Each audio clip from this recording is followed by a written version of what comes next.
Howdy petit surimi, aujourd'hui on se retrouve dans une nouvelle vidéo et je vais te recommander des livres spooky.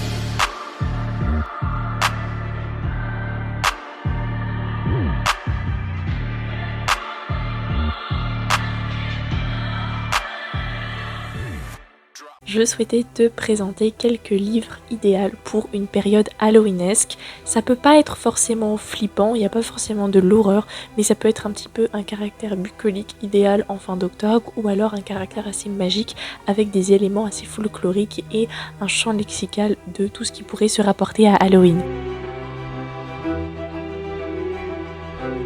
On commence avec Salem de Stephen King, oui, parce que chaque année c'est la même, il faut que cet auteur soit phare en cette saison. Perso, j'éprouve pour lui les mêmes sentiments un peu ambigus que pour Guillermo del Toro dans le cinéma, c'est-à-dire que je ne sais pas si j'adore de ouf ou si j'apprécie pas. En tout cas, j'aurai une occasion toute particulière de réaliser une vidéo spécialement sur Stephen King, car je suis en train de relire les œuvres de ce cher monsieur et j'ai déjà plein de choses à redire. En tout cas, Salem est une sacrée pépite, puisque c'est la ville emblématique des sorcières, ou plutôt la ville emblématique du bûcher de sorcières. On suit notre héros qui, après un an, revient dans sa ville et constate qu'un mal se propage insidieusement dans les rues de sa ville adorée. L'ambiance est assez pesante, les découvertes sont macabres et on a vraiment hâte du dénouement qui devrait dissiper toutes nos interrogations. Et puis, c'est Stephen King, c'est quand même un des maîtres incontestés de ce type de récit et évidemment, il n'échappe pas à la règle bien que Salem ne soit pas un de mes romans favoris de cet auteur. Je souhaitais ensuite parler des monstres de Rookhaven. Outre la couverture magnifique de l'ouvrage, l'histoire est plutôt surprenante. On suit en effet la jeune Mirabelle qui vit dans un endroit où tous les membres de sa famille ont une particularité qui malheureusement ne fait pas d'eux des êtres humains, mais plutôt des monstres. Un jour cependant, deux humains qui sont orphelins se tapent l'incruste dans le manoir et de fil en aiguille, on voit que les habitants de celui-ci ne sont pas si monstrueux que ça et que le monstre est la personne à laquelle on s'attend le moins. Si tu as apprécié le film Miss Peregrine et les enfants particuliers, cette lecture est donc faite pour toi. C'est une histoire aussi émouvante que glaçante, illustrée par de magnifiques dessins qui mettent au goût du jour et sur un magnifique piédestal les monstres et explorent notamment la question de la tolérance à travers les yeux des personnages que vous n'oublierez sans doute jamais. Ensuite, il y a un livre un peu plus destiné à la jeunesse, mais je pense qu'il est quand même accessible à tous les âges. Il s'agit de Wicca, le manoir des sorcelages. La religion wiccan, c'est quelque chose qui m'intéresse énormément. J'aurai potentiellement l'occasion d'en reparler. Mais en tout cas, cet ouvrage est vachement sympathique puisque nous suivons des frères et sœurs, Avril et Octobre Sorcelage, qui sont dans le même collège, mais qui sont loin d'être ordinaires, étant donné qu'ils pratiquent la Wicca, qui est une sorcellerie naturelle et bienveillante, c'est ça qui est intéressant, et qui les dote de puissants pouvoirs. Cependant, ils sont adolescents, ils vont enchaîner les bêtises, et un jour ils vont réveiller un démon, des reflets dans un vieux miroir ensorcelé, et ils vont ignorer donc le terrible danger qu'ils vont faire peser à leur manoir, mais aussi à tout le village. Et donc grâce à leur meilleur ami à des feux follets, et à d'autres compères, eh bien ils vont devoir apprendre davantage sur ce démon et réparer les erreurs qu'ils ont faites avant qu'ils ne commettent des dégâts irréparables. Et personnellement, j'ai trouvé cette histoire sympathique. Après tout, la plume de l'auteur, je la connais déjà bien et je l'apprécie tout particulièrement. Ça te met dans une bonne ambiance cosy, ça peut te faire un tout petit peu frissonner en cette fin de mois d'octobre, c'est tout ce qu'il nous faut. Ensuite, il y a La montagne qui m'a sauvée, je ne l'ai pas encore lu, mais on me l'a très fortement conseillé et donc du coup, je t'en parle dans cette capsule.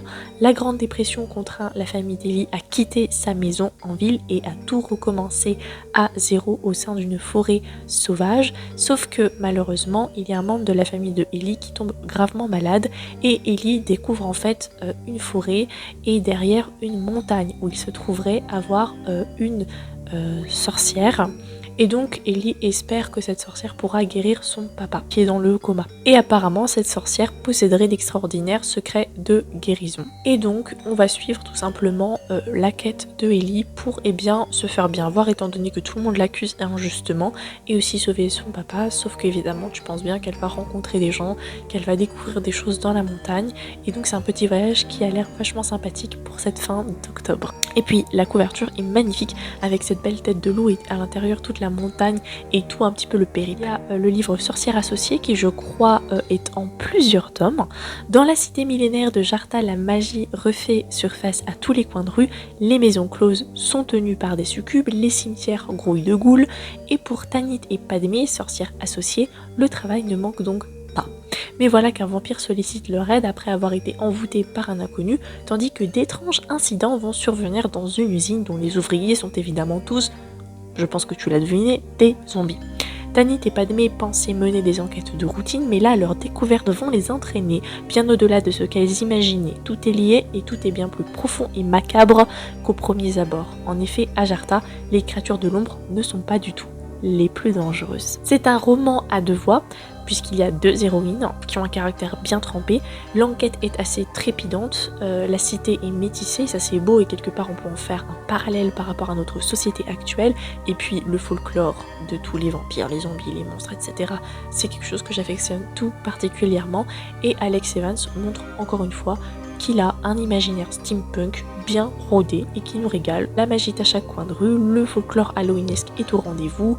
Et si d'ailleurs tu aimes la beauté des objets livres, n'hésite pas à te diriger vers les grands formats de l'œuvre qui sont vraiment de toute beauté puisqu'il s'agit, comme je l'ai déjà dit, d'une saga. Ensuite, il y a Galante, je te le conseille chaudement, mais vraiment je te le recommande. On suit Olivia qui est orpheline et elle n'a de souvenir de sa mère qu'un journal intime qui lui dit de ne jamais s'approcher de Galante. Mais évidemment, c'est le titre du livre, donc je pense que tu as compris qu'elle va faire tout sauf ce qui était recommandé sur le livre. Et puis de toute façon, on ne l'en veut pas. Après tout, elle ne sait pas pourquoi elle a été abandonnée. Donc si ça se trouve, elle s'en fiche. Enfin, elle n'a pas à suivre en fait les conseils qui sont marqués sur ce bouquin. Et en plus de ça, elle ne rêve que d'avoir une famille comme quasiment tous les orphelins. Et un jour, son oncle la contacte et lui dit qu'il veut bien la recueillir. Sauf que quand elle arrive, elle se rend compte que son oncle est mort depuis longtemps, que les personnes là-bas, dont un cousin, ne veulent pas du tout d'elle, et qu'un mur l'appelle mystérieusement. Et en plus, elle se découvre un pouvoir assez spécial, elle peut voir les fantômes. Et de manière assez étrange, elle va découvrir la vie au manoir, les habitants qui semblent éviter le mur, et découvrir potentiellement ce qui est arrivé malheureusement à sa mère et pourquoi elle a été abandonnée. Il faut savoir que l'auteur de ce roman n'est autre que la personne qui a scénarisé et coproduit pour Netflix la série First Kill. Donc déjà, je pense que ça ne suffit uniquement à te convaincre, mais c'est surtout que on suit un conte gothique qui est à la fois glaçant et envoûtant. Et vraiment, je trouvais que l'ambiance était présente de A à Z dans le roman et j'ai trouvé ça juste incroyable. Ensuite, il y a La fille qui avait bu la lune. Oui, le titre peut paraître étrange, mais c'est vachement cool. Ça nous parle d'un univers où chaque année, les habitants vont abandonner un bébé pour le sacrifier à une sorcière des bois qui est redoutée. Et chaque année, du coup, elle essaye d'aider ces enfants-là et elle se dit, ouais, mais pourquoi on abandonne des enfants? Enfin, moi, je vais rien faire. Et donc, elle essaye en fait de faire adopter ces enfants-là dans des familles accueillantes dans les royaumes voisins. Mais cette année, le bébé qu'on va lui donner est assez bizarre, assez différent des autres, puisqu'il s'agit d'une petite fille qui a un lien étrange avec la lune et un potentiel magique sans précédent. Donc tu penses bien que pour le coup la sorcière va pas trop se séparer de ce bébé et elle va donc la garder et persuader ses amis de l'élever tous ensemble. Et d'ailleurs ils vont la baptiser Luna, Lune Luna. Et ne tarderont pas à d'ailleurs en devenir totalement fan parce qu'après tout elle est mimi, c'est un bébé et elle est choupinette. Et pendant ce temps-là, donc elle essaye de contenir la magie de la petite pour pas qu'elle commette des dégâts, mais à l'approche de son 13e anniversaire, ses pouvoirs commencent à se révéler et la fameuse sorcière des bois ne pourra rien faire. Et c'est cette histoire-là donc qu'on va suivre pendant tout le long et vraiment cette histoire était très bien. D'où la Han.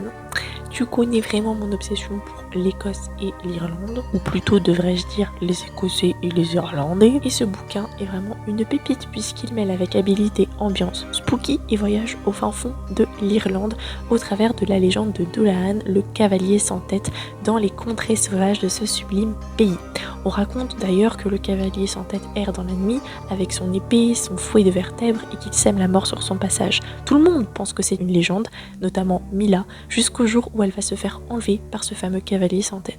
Elle faisait un camping sauvage et le lendemain, elle se retrouve prisonnière du XVIIe siècle. Et donc pour survivre et gagner sa liberté, elle va se faire passer pour une jeune femme du début du XVIIe siècle et remonter aux origines macabres de la légende.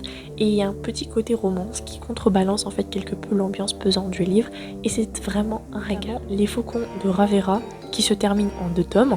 La magie est assez peu fréquente dans l'Empire ravérin et ceux qui naissent avec ces pouvoirs sont étroitement contrôlés. Repérés dès l'enfance, ils sont enrôlés de force dans le régiment des Faucons. Évidemment, Zaira est l'héroïne, elle a des pouvoirs, elle a évité ce sort, elle a grandi dans les rues en volant pour survivre et en dissimulant sa nature. Ça ressemble un peu à Six of Crows. Mais elle cache une magie rare et dangereuse qui pourrait évidemment menacer tout l'Empire et évidemment, tu penses bien qu'elle va se faire repérer un jour ou l'autre. Amalia, elle, n'était pas destinée à devenir fauconnière puisqu'elle est héritière d'une puissante famille, elle est érudite et elle vit dans le monde dangereux des machinations politiques. Mais, tu penses bien, le sort va réunir l'héritière et la sorcière en une alliance assez improbable. J'ai adoré de A à Z, c'est juste incroyable. Ensuite, il y a les chroniques lunaires. On suit Cinder, une cyborg à New Beijing. Autant dire que c'est une paria. Elle partage sa vie entre l'atelier où elle répare les robots et sa famille adoptive. À 16 ans, elle n'a pour seul horizon que les malheureuses tâches dégradantes qu'elle va accomplir tous les jours pour sa sœur et sa marâtre. Oui, ça te rappelle bel et bien Cendrillon. Mais le jour où le prince Kai lui apporte son robot de compagnie, le destin de Cider prend un tour inattendu puisqu'ils ressentent tous les deux une attirance mutuelle. D'autant plus que la paix du royaume est compromise par la terrible reine de la lune. Là, ça rappelle limite Sailor Moon. Débute alors pour Cider une aventure incroyable où elle découvrira que le sort de l'humanité est peut-être entre ses mains. Comble de l'ironie, elle est faite de 0 et de 1. Ça, c'était une belle blague. Et ben franchement, pour quelqu'un qui n'avait pas d'attente particulière, moi j'ai été vachement comblée. Genre j'étais en mode... Ouais, j'ai pas pu me coucher sans avoir terminé ma lecture malgré que j'étais complètement pétée ce jour-là. Et pourtant, quand j'ai eu le livre entre mes mains et que j'ai vu derrière que c'était un mix entre Cendrillon et Star Wars, j'étais en mode... Nani, ça va être éclaté et au final c'est un de mes livres préférés de tous les temps maintenant. Voilà, cette vidéo est à présent terminée, j'espère qu'elle t'aura plu. Sur ce, eh bien, passe une bonne journée, passe une bonne soirée, ciao.